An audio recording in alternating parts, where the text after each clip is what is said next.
bobot badan yang agak berat, jadi gampang tersebut. Ibu-ibu yang kata Allah Subhanahu wa taala, selanjutnya adalah al-amalu bitanzih, mengerjakan apa yang diperintahkan Allah Subhanahu wa taala dan Rasulnya. Tapi tadi saya sampaikan, kita dengan Rasulullah itu jaraknya jauh, berapa abad yang lalu.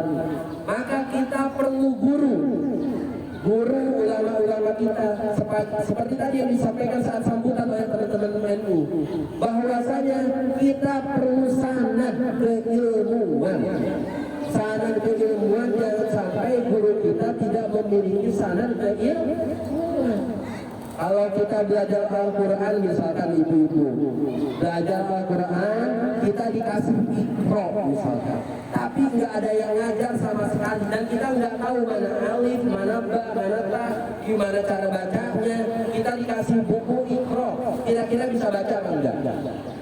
Nggak akan bisa. Maka perlu siapa? Perlu guru yang sanad keilmuannya sampai Rasulullah Sallallahu Alaihi Wasallam. Itulah tentunya kita berguru. Bisa nggak belajar ngaji di YouTube? Bisa. Bisa nggak belajar ngaji di YouTube ataupun dibaca buku? Bisa. Tapi keberkahannya belum tentu kita dapat. Maka dari itu kita sekarang ada di majlis. Tadi yang saya sebutkan, makanun lil julus, tempat kita duduk tidak hanya duduk, tapi juga sambil menuntut ilmu. Ibu-ibu yang Allah Subhanahu wa taala, tadi karena ada bapak-bapaknya makanya disebut bapak dan ibu. Sekarang ibu-ibunya doang sisa. Jadi karena tadi ada bapak-bapaknya, jadi sebut bapak, sekarang tinggal ibu. Ini ada yang mau pamit pulang juga, ini kayak teman-teman Osmi. Ibu yang Allah Subhanahu wa taala. Kemudian kategori takwa yang ketiga adalah al-isti'dadu liyaumir rahim. Apa? Persiapan, bekal untuk menuju hari akhir. Udah pantas belum? Udah cukup belum bekal kita menghadap Allah Subhanahu wa taala? Kalau kita ketinggalan kartu Patadol, Oktopus, mau pergi ke Tunjung, ketinggalan di rumah, kita bisa beli. Kalau kita ketinggalan minum, kita bisa beli. Ketinggalan uang, kita bisa minjem teman. Ketinggalan makanan, bisa gabung majlis, bisa makan. Tapi kalau kita ketinggalan amal ibadah kita menghadap Allah Subhanahu wa taala, bisa balik lagi apa? Enggak mungkin bisa balik. Maka dari itu Khalifah Ali bin Abi Thalib karramallahu wajhah mendefinisikan takwa itu akan 3 hal tadi, dan ini yang harus kita pegang sampai akhir hayat kita. Tadi yang pertama apa, Bu? Yang pertama lupa, yang kedua lupa, yang ketiga lupa. Apa? Namanya manusia, asal katanya insan. Oke, Ibu hati-hati. Hati-hati di jalan, teman-teman ibu-ibu dari Posmi, mudah-mudahan dimudahkan segala urusannya, sehat selalu, amin ya rabbal alamin. Yang pertama izin saya ulangi singkat. Yang pertama adalah al-khawfu bil jalil, takut kepada Allah. Kira-kira kita udah merasa takut atau belum? Merasa selalu diawasi oleh Allah Subhanahu wa taala atau belum? Kalau merasa belum diawasi, belum takut kepada Allah Subhanahu wa taala, masih tanda tanya besar takwa. Yang kedua, al-amalu bitanzil, mengerjakan apa yang diperintahkan Allah Subhanahu wa taala dan Rasulnya. Yang kedua, kalau kita belum mengerjakan itu, berarti takwa kita masih tanda tanya. Yang ketiga, al-isti'dadu liyaumir rahim, bekal kita udah cukup atau belum menghadap Allah Subhanahu wa taala. Inilah kenapa fondasi sebagai seorang muslim itu harus bisa bertakwa. Karena di Al-Quran disebutkan la'allakum turhamun. Kalau kita sudah bertakwa, kita meminta kepada rahmat Allah Subhanahu wa Ta'ala. Sepenting apa sih rahmat Allah Subhanahu wa Ta'ala? Penting pakai banget. Kenapa? Karena menghadap Allah Subhanahu wa Ta'ala, surganya Allah Subhanahu wa Ta'ala kuncinya satu, rahmat Allah Subhanahu wa Ta'ala. Begitupun Rasulullah masuk surga karena rahmat Allah Subhanahu wa Ta'ala. Tanpa rahmatnya Allah kita nggak boleh, passwordnya nggak bisa kita dapat, itu bisa kita masuk surga. Nggak pantas kita mengagung-agungkan amalan kita karena amalan kita nggak mungkin banyak. 24 jam kita hidup dalam sehari semalam, amalannya paling 1 jam 2 jam. Itu pun kalau diterima. Kalau nggak diterima, apa yang mau kita sombongkan? Maka dari itu ini merupakan momen kita bisa sama-sama evaluasi.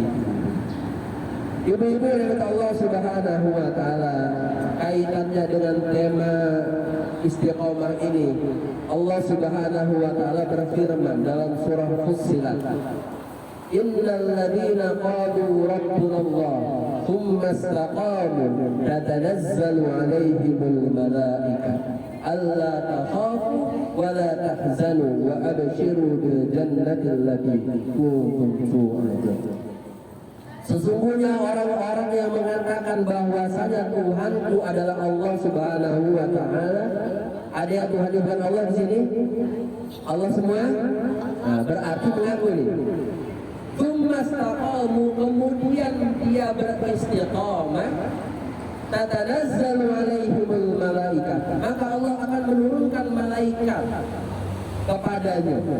Allah takhafu, jangan takut, wala tahzanu, jangan sedih, wa abshiru bil jannati allati kuntum tu'adun, maka berikanlah wahai malaikat kabar gembira untuk tadi orang yang istiqomah, yaitu adalah surga yang Allah janjikan untuk. Mau dapat surga?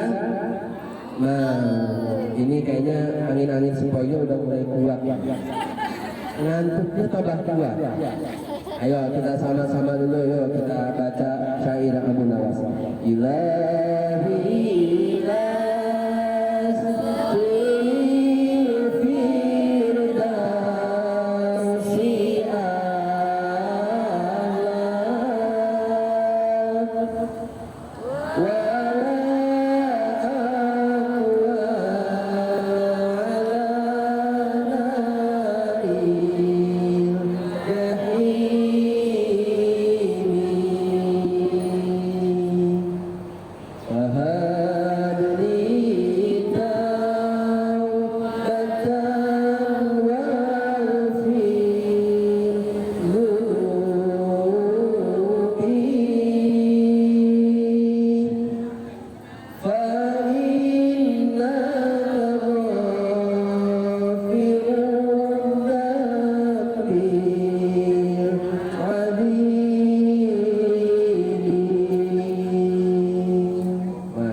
bukan tambangan.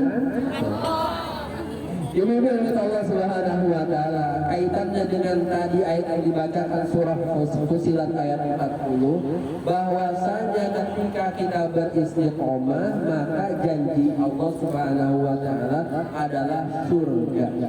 Apa sih istiqomah itu? Apa ada yang tahu itu istiqomah? Coba saya mau tahu angkat tangan. Nanti saya kasih hadiah, tapi hadiahnya ambil di kantor ini. Ya, siap.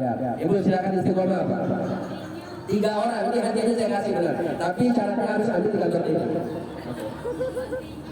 Continue apa?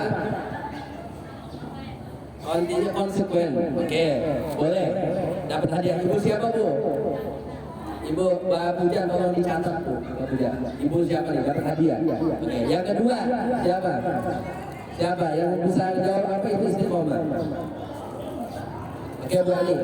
Selalu menjalankannya dalam keseharian. Selalu menjalankan dalam keseharian. Oke, boleh. Oke, apa lagi? Ibu itu dulu nih. Ibu itu dulu.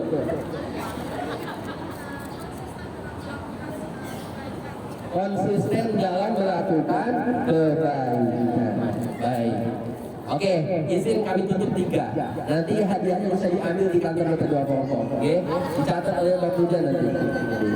Ibu-ibu yang minta Allah Subhanahu wa Ta'ala, 3-tiganya benar. Istiqomah yang pertama menurut para ulama dalam tafsir Ibnu Katsir dijelaskan, yang pertama adalah istiqomah adalah ikhlas dalam beramal. Ikhlas dalam beramal. Jadi istiqomah ternyata ikhlas dalam beramal. Kenapa harus ikhlas? Karena semata-mata semua amalan yang kita lakukan, mohon maaf saya jadi maju-maju ini. Iya Bapak, saya bingung, yang nyoteng bingung Pak. Kan biasanya suka di panggung ya, jadi kalau di panggung sudah jalan kanan, jalan kiri, kasihan ini yang ngerekam, geser lagi ya. Mohon maaf sebelum itu. Jadi istiqomah mana pertama adalah ikhlas dalam beramal. Ketika kita sudah mengikhlaskan diri kita untuk beramal, berarti itu sudah istiqomah. Kalau kita mengerjakan amalan karena ingin lihat orang, dipuji orang, dipuja orang, berarti belum istiqomah. Ikhlas beramal berarti kerelaan hati untuk mengerjakan suatu amalan. Makna yang kedua istiqomah adalah yang disampaikan gabungan dari Bu Ani, Bu I, dan Bu ini, adalah konsekuen, konsisten dalam melaksanakan kebaikan. Itu istiqomah yang kedua. Kebaikan beribadah kepada Allah Subhanahu wa Ta'ala. Komitmen diri bagaimana bisa konsisten dalam kebaikan. Kalau tahun ini misalkan bisa sholat duhanya 2 rakaat, tahun depan nambah, jangan 2 rakaat. Ibu-ibu gajinya setiap tahun mau naik apa enggak? Gaji aja mau naik, masa ibadah nggak mau naik? Kalau tahun ini kita sudah bisa melaksanakan dua rakaat sholat duha, dilakukan dari zaman kita lulus SD misalkan, jangan 2 rakaat terus, nambah jadi 4 rakaat.